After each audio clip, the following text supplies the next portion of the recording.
Hey, welcome to or back to BarbieCoProductions. And today I have this wicked doll that I got a little while back, and I've been wanting to customize her into a grandma character for ages now. When I first saw that she came out, I thought she would make a great grandma in the doll world. And today is finally the day I'm gonna get her out of the box and customized.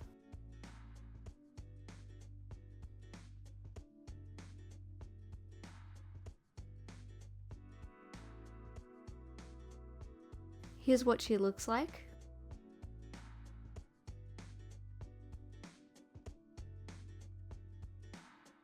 And here she is out of the box. She also has this little comb. And her outfit has a lot of details. It velcros in the back. She also has a necklace and these boots. But now let's start by getting her on a made-to-move body.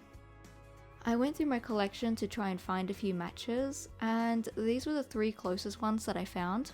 This one looks a bit too yellow. This one actually looks pretty close. Yeah, this one might work. And I think this one is too light. For my head swap, I have my cup of boiling hot water.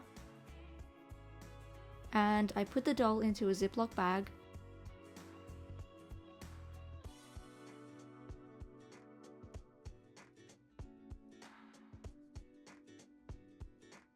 After a few minutes, I can get her head off her original body. And I repeated the same process for the made-to-move body, as well as cutting her neck peg down.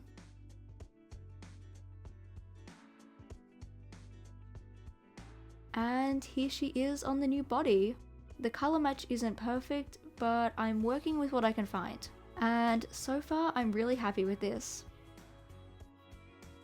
I made her this white bodysuit as the first piece of her outfit, and here's what it looks like on. Next is eyelashes. Normally I just root all of my dolls with black eyelashes, but since she has quite light hair, I'm wanting to try a bit of a different color. I'm thinking maybe this brown color, just because it won't stand out too much. Yeah, I think I'm gonna go with the brown color. I start by getting a piece of hair and folding it in half. Then I cut it with scissors.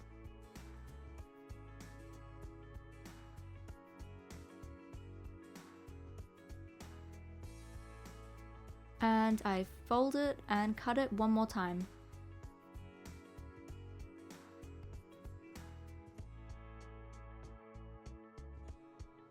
This step is optional, but I prefer rooting with shorter pieces of hair. Now I just get a piece of hair on my rerooting tool and poke it into just above the corner of her eye. This process does look a little bit crazy, but it's worth it in the end. And then I repeat along the eye.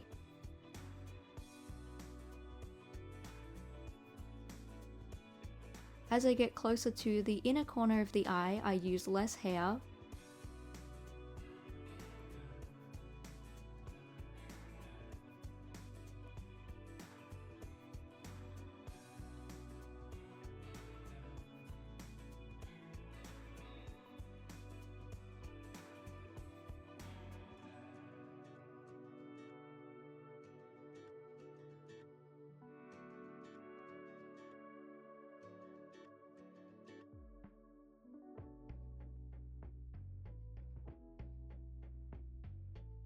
Also, from time to time, I like to bend down the eyelashes just to check where all the hair is rooted and make sure it's not too thick in one spot and none in another spot. Then I just trim them back to the length that I want them at.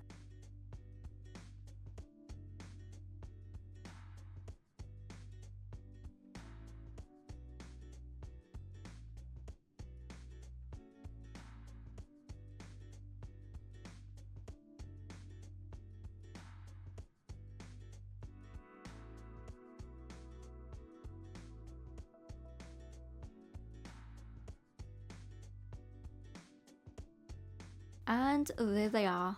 The difference isn't crazy, but I find it gives the eyes more dimension. I'm also just going back through because I can see a few spots that are a bit too thin.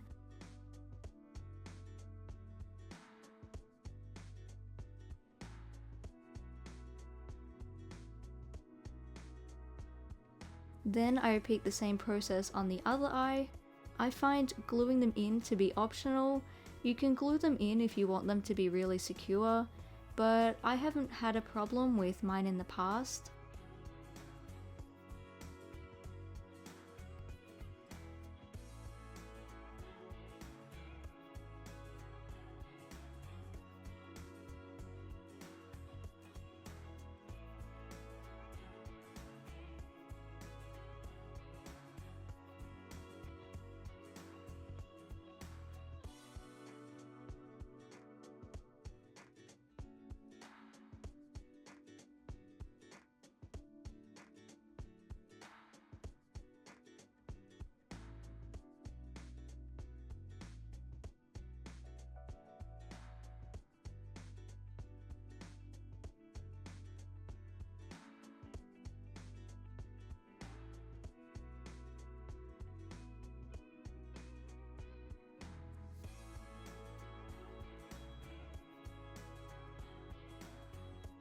Lastly, I'm just adding a few snips to thin out some of the ends of the hair so they don't look too clumpy.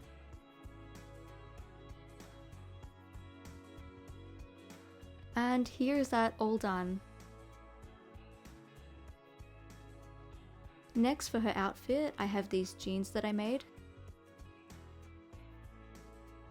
And for the last piece of her outfit, I have this white sheer overshirt that I also made.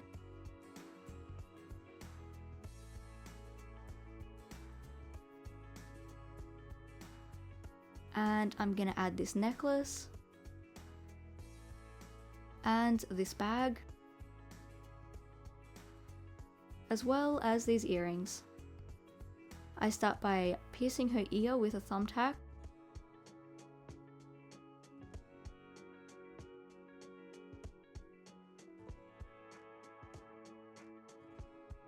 and then I add the earring.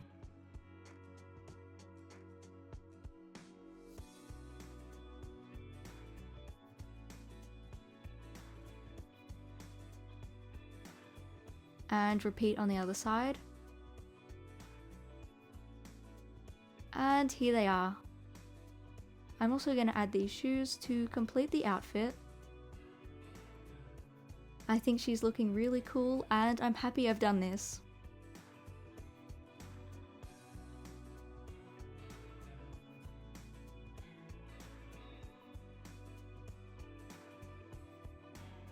But that is the end of today's video. I really hope you enjoyed. If you did, feel free to let me know in the comment section down below or check out my community tab where I post regular behind the scenes pictures and updates. Bye!